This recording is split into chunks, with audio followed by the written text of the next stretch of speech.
Bienvenidos a un nuevo video de ciencias sociales, en este caso para grado sexto. Estamos continuando con la temática de el origen de la vida, el origen del ser humano específicamente en la Tierra y su proceso evolutivo. La clase pasada hablamos un poco de cómo se había originado este tipo de especies, los homínidos, y algunos datos importantes en relación a su proceso evolutivo.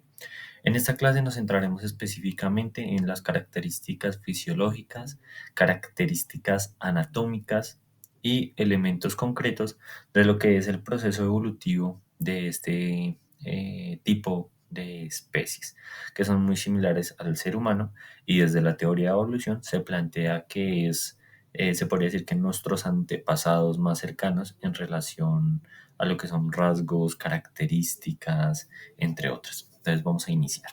Hablemos de los primeros homínidos. Nos dice que vamos a explorar lo que es la línea evolutiva de estas especies y, como les había mencionado, lo físico y lo anatómico de cada una de ellas. Es importante entender que desde los Australopithecus hasta el Homo sapiens hay miles de años de evolución. No es semanas, meses, años, ni siquiera miles de años. O sea, es un proceso bastante extenso y bastante largo en la evolución humana, de pasar de este tipo de especies que son muy similares a los simios, orangutanes, entre otros, a la especie Homo sapiens o hombre de las cavernas, como el Homo neanderthalensis, que vivieron antiguamente. Entonces vamos a iniciar. ¿Cuáles son las características fisiológicas de los primeros homínidos? Como en la imagen pueden ver, son algunas características a nivel craneal, a nivel muscular, a nivel de los huesos y también lo que es el vello corporal. Entonces tenemos una que es el cerebro, capacidad craneal, la locomoción y la adaptación al entorno. En el cerebro nos dice que los primeros homínidos, como el Homo erectus y el Australopithecus, presentaban un cerebro de mayor tamaño en comparación a sus ancestros más lejanos, reflejando un aumento gradual de la capacidad craneal a través de la evolución. Como yo les mencioné en la clase pasada, del Australopithecus al Homo sapiens hay miles de años de evolución. Y claramente el cerebro o la capacidad craneal es uno de los elementos concretos que mayor denotación va a tener en el proceso evolutivo. A medida que las especies se hacen más inteligentes, necesitan una capacidad craneal mayor. Entonces eso es importante que tengan en cuenta. La locomoción.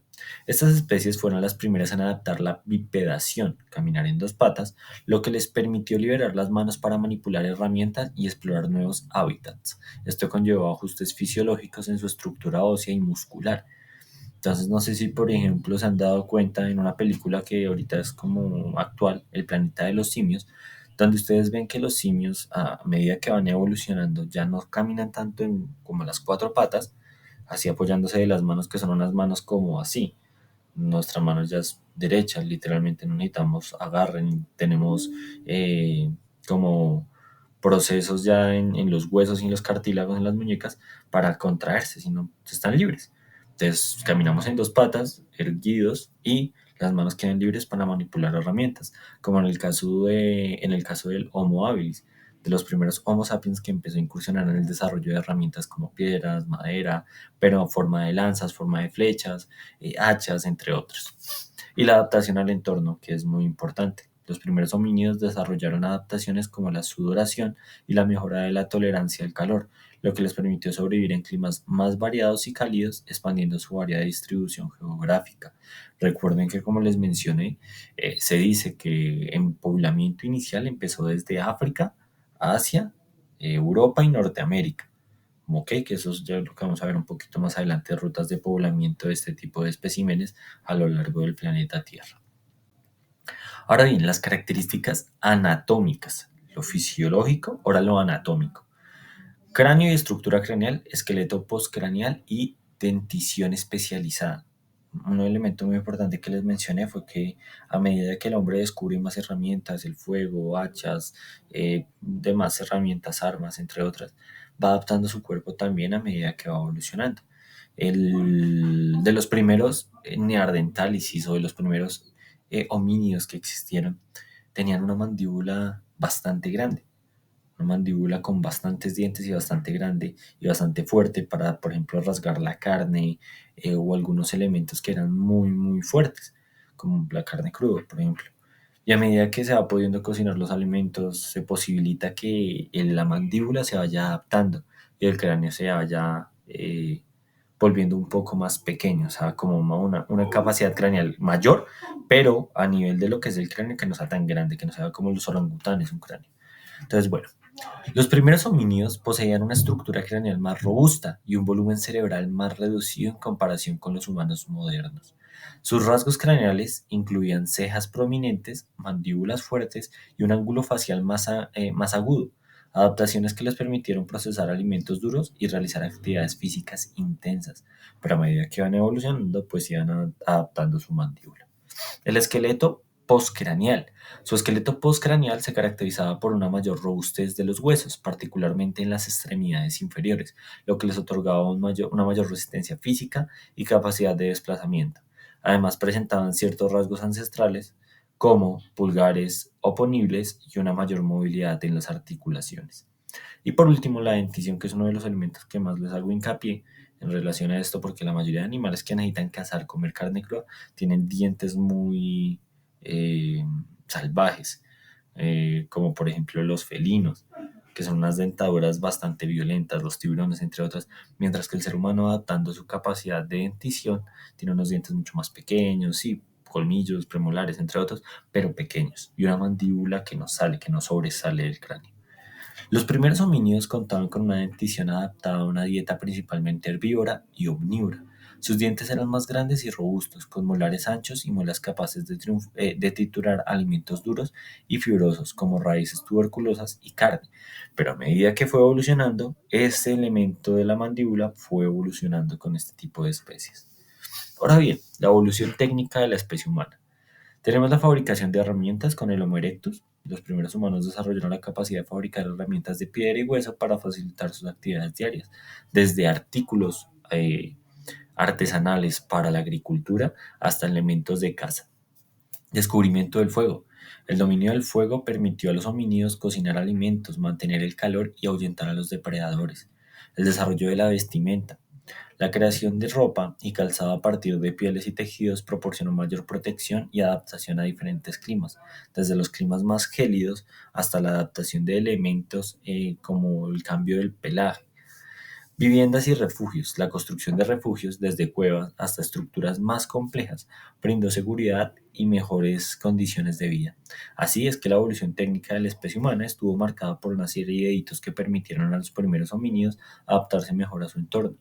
Y como, como una postura muy personal, yo creo que de los mayores descubrimientos que se hizo a nivel de la hominización fue la creación o el descubrimiento del fuego como tal, donde ese elemento nos permitió defendernos de muchos depredadores mayor y más aptos para sobrevivir y también cocinar elementos, lo que generó un cambio bastante drástico en el proceso evolutivo. Ahora bien, evolución física de la especie humana. Tenemos el desarrollo del cerebro, la adaptación de la postura y los cambios en la musculatura.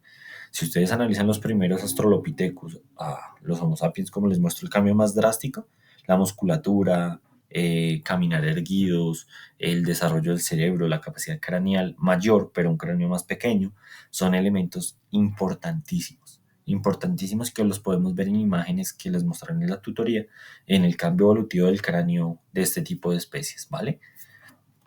Ahora bien, teorías sobre las rutas de poblamiento de África a América, que es algo que me importa también aclarar. Recuerden que esto duró miles de años, no fue un momento a otro que viajaron a África, que viajaron a América, que viajaron a Asia, no. Fue un cambio evolutivo bastante grande, y más porque en ese momento, ¿qué medio de transporte existía? La bipedación, caminar en dos pies. Entonces, ¿cuáles son? Nos dice que existen diversas teorías sobre cómo los principales humanos o los primeros humanos llegaron a América desde África. Una de las más aceptadas es la ruta costera del Pacífico, en la que un grupo de cazadores recolectores cruzaron el estrecho de Bering. Si no saben cuál es el estrecho de Bering, es el estrecho que conduce de Norteamérica, la parte de Alaska, con Rusia, que es una zona que se congela en las épocas o temporadas de inviernos gélidos y permite el paso de personas. Obviamente no es un paso que uno diga, no, vamos a visitarlo. Son condiciones bastante drásticas climáticas, pero bueno. De Siberia, perdón, hacia Alaska, hace aproximadamente 15.000 años. Otra teoría propone una ruta marítima a lo largo de la costa oeste, donde los primeros americanos navegaron en pequeñas embarcaciones a través del Océano Pacífico. Estudios recientes también sugieren la posibilidad de una migración transoceánica desde Asia a través del Océano Atlántico, en la que los grupos de navegantes alcanzaron las costas de Sudamérica hace más de 20.000 años. Estas hipótesis se basan en hallazgos arqueológicos y genéticos que indican múltiples oleadas migratorias desde África al continente americano. Entonces tengan dos principales en cuenta: las rutas costeras del Pacífico, Alaska, Siberia, ruta marítima a lo largo de la costa oeste. Continuemos. Evidencias arqueológicas, que es otro elemento que nos dice, hey, sí, miren, de África había asentamientos humanos, también en Asia, también en América del Norte. ¿Cómo fue el proceso? Entonces, los sitios arqueológicos a lo largo de las rutas migratorias de África a América han revelado una abundante evidencia sobre los movimientos de los primeros homínidos, herramientas de piedra, restos óseos y otros artefactos encontrados en estratos geológicos. Nos brindan pistas valiosas sobre cómo estos ancestros se adaptaron a los nuevos entornos y expandieron su rango a través de diferentes continentes. Si ustedes se preguntan qué son los estratos geológicos, son este tipo de elementos, en donde se guían por los estratos del suelo para saber más o menos en qué época databan esos elementos arqueológicos encontrados, ¿vale? Estas excavaciones han permitido reconstruir las etapas claves en la dispersión de la especie humana, mostrando cómo lentamente poblaron regiones distintas utilizando rutas terrestres y costeras. Tengan en cuenta eso. Lo siguiente, el impacto de las rutas de poblamiento en la diversidad cultural. Claramente, el proceso de poblamiento y dispersión de los seres humanos en todo el mundo generó también cambios en la diversidad cultural y en los elementos físicos de cada persona, tanto color de piel, adaptación al clima, elementos como la melanina, entre otros. Entonces, las especies, a medida que van adaptándose de lugar en lugar, de por ejemplo, de África, Asia, América del Norte, América del Sur, ustedes se van a dar cuenta que en cada uno de esos lugares a nivel geográfico hay climas diferentes, hay olas de calor diferentes, fenómenos diferentes climáticos, relieves diferenciales, un montón de elementos del entorno y a nivel de geografía física que le permiten a la especie adaptarse a esas condiciones, ¿ok? Ahora bien, importancia del estudio de los primeros homínidos. ¿Por qué es importante entender eso? Para saber de dónde venimos y cómo ese proceso evolutivo ha afectado a las especies para llegar a lo que somos hoy en día. Entonces, el estudio de los primeros homínidos revela información invaluable de los orígenes y la evolución de nuestra especie. Estos ancestros remotos nos brindan valiosos datos sobre los procesos biológicos, culturales y tecnológicos que dieron lugar al Homo sapiens. Comprender las características anatómicas y fisiológicas de estos antepasados nos ayuda a aprender y a entender mejor nuestras propias adaptaciones y capacidades únicas, tanto físicas, anatómicas, entre otras. La construcción de nuestro propio entendimiento de especie, de dónde venimos y cómo llegamos hasta este punto, pasando por del Australopithecus hasta el Homo sapiens, después de las civilizaciones más antiguas, los primeros asentamientos humanos, las primeras ciudades, las primeras organizaciones políticas y culturales, nos da un entendimiento de lo que es nuestra historia a nivel del universo. Y como conclusión, recuerden este proceso evolutivo del ser humano, donde llegamos de los homínidos hasta lo que es el Homo sapiens sapiens sapiens.